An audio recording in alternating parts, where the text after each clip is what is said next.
Hello C G SET aspirants, welcome to our C G SET preparation series.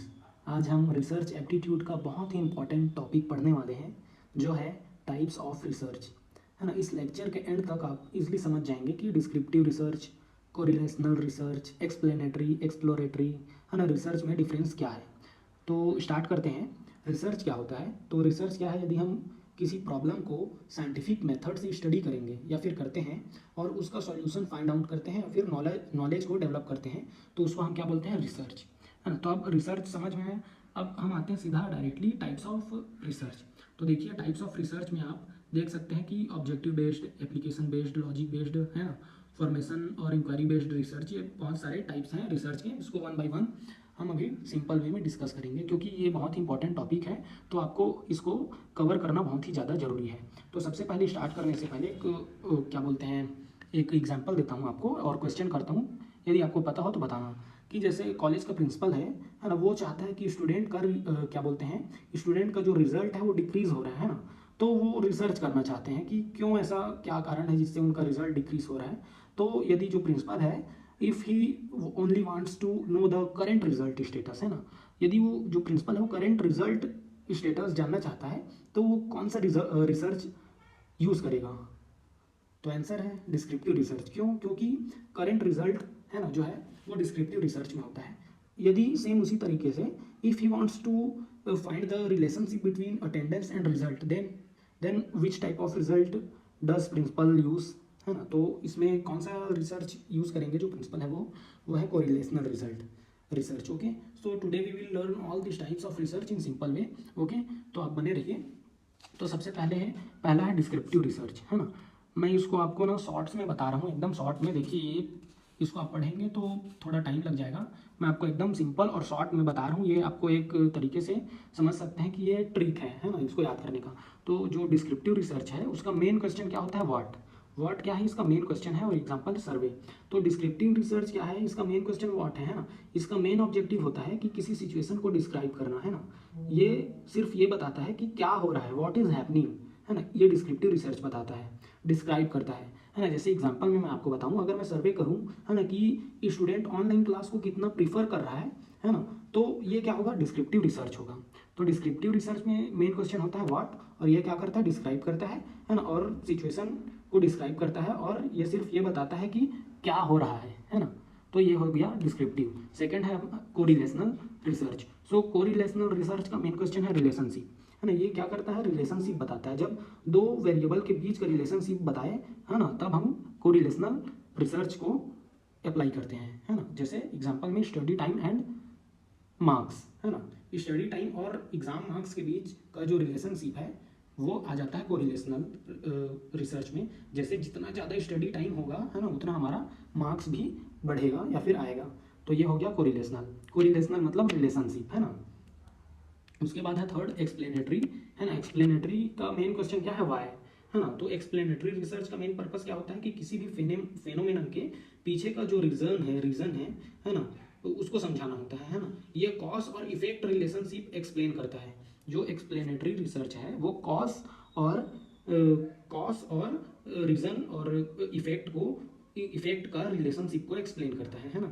जैसे example में motivation and productivity, है ना। Motivation and productivity मतलब यदि employ motivate हो रहे हैं, है ना, तो प्रोडक्टिविटी बढ़ेगा, है ना। इसमें क्या है, क्वेश्चन अराइज होता है कि एम्प्लॉय मोटिवेशन जो है प्रोडक्टिविटी को क्यों इंक्रीज करती है ना। ये है एक्सप्लेनेटरी रिसर्च। ठीक है, इसमें क्वेश्चन क्या आता है? वाई, क्यों, कॉज और इफेक्ट को एक्सप्लेनेटरी रिसर्च बताता है। उसके बाद है एक्सप्लोरेटरी रिसर्च, है ना। अब एक्सप्लोरेटरी रिसर्च क्या होता है?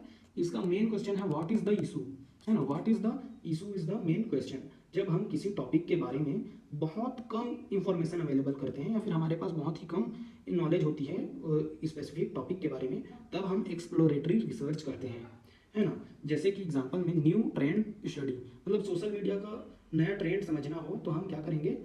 एक्सप्लोरेटरी रिसर्च करेंगे, मतलब एक्सप्लोर न्यू प्रॉब्लम्स।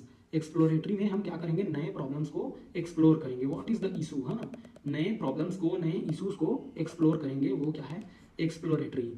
गाइस, जो मेन वर्ड्स आ रहे हैं उसको आप याद करेंगे और मैं जो बोल रहा हूँ वो आप नोट्स में बनाते चलेंगे, है ना। फिर नेक्स्ट है एक्सपेरिमेंटल। सो एक्सपेरिमेंटल रिसर्च क्या होता है, इसका मेन क्वेश्चन क्या है, कॉज एंड इफेक्ट। इसमें भी कॉज एंड इफेक्ट होता है, बट इसमें आगे देखते हैं। जब सबसे पहले क्या है, ये सबसे साइंटिफिक रिसर्च टाइप माना जाता है। जो एक्सपेरिमेंटल रिसर्च है इसको सबसे साइंटिफिक रिसर्च का टाइप माना जाता है ना। ये एक नया जो टीचिंग मेथड है हाँ, स्टूडेंट के परफॉर्मेंस को इम्प्रूव करती है या नहीं उसको बताती है ना। न्यू टीचिंग मेथड, यदि नया टीचिंग मेथड हम अप्लाई कर रहे हैं तो वो स्टूडेंट के परफॉर्मेंस को इम्प्रूव करती है या नहीं, वो एक्सपेरिमेंटल रिसर्च कहलाएगी, है ना। इसमें क्या करते हैं, एक्सपेरिमेंटल मतलब टेस्ट करते हैं, ठीक है, टेस्ट करते हैं। नेक्स्ट है हमारा बेसिक।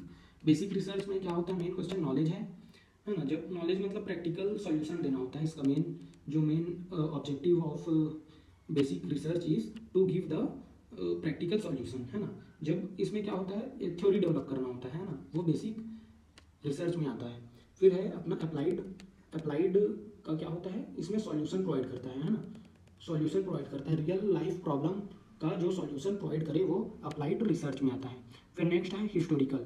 हिस्टोरिकल मतलब समझ सकते हैं आप, पास्ट इवेंट में डिपेंड होगा, है ना। मतलब जैसे हम इंडियन एजुकेशन सिस्टम का हिस्ट्री डेवलप करेंगे या फिर हिस्ट्री पढ़ेंगे तो ये क्या हो जाएगा, हिस्टोरिकल रिसर्च में आ जाएगा, है ना। उसके बाद हमारा है डिडक्टिव रिसर्च और है inductive research.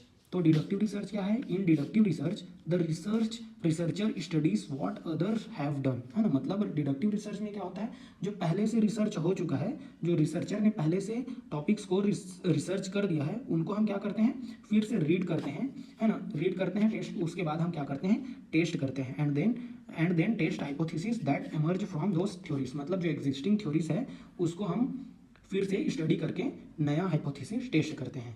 It is very economical, है ना। और ये डिडक्टिव रिसर्च क्या है, बहुत इकोनॉमिकल है। इकोनॉमिकल मतलब सेव्स एनर्जी और time for both students and teachers. General to specific जाता है और इसका एग्जांपल है टेस्टिंग अ थ्योरी, मतलब किसी एग्जिस्टिंग थ्योरी को टेस्ट करना। नेक्स्ट है इंडक्टिव थ्योरी। तो इंडक्टिव थ्योरी को हम ऑब्जर्वेशन थ्योरी के नाम से भी जानते हैं, है ना। इसमें क्या होता है कि जो रिसर्चर है वो स्टार्ट्स विथ ऑब्जर्वेशन और data and then develop a new theory, है ना। जो रिसर्चर है वो क्या करता है, ऑब्जर्वेशन और डेटा को कलेक्ट करता है, उसके बाद फिर ये नया थ्योरी डेवलप करता है, ठीक है। ऑब्जर्वेशन इसका प्रोसेस है, सबसे पहले ऑब्जर्वेशन कलेक्ट करते हैं, उसके बाद पैटर्न डिफाइन करते हैं एंड देन हाइपोथेसिस टेस्ट करते हैं, उसके बाद थ्योरी डेवलप करते हैं, है ना। जैसे एग्जांपल में क्रिएटिंग अ थ्योरी क्रिएट करना। So this is all about types of research guys. यदि आप लोगों को समझ आया होगा और वीडियो अच्छी लगी होगी तो प्लीज़ लाइक करें और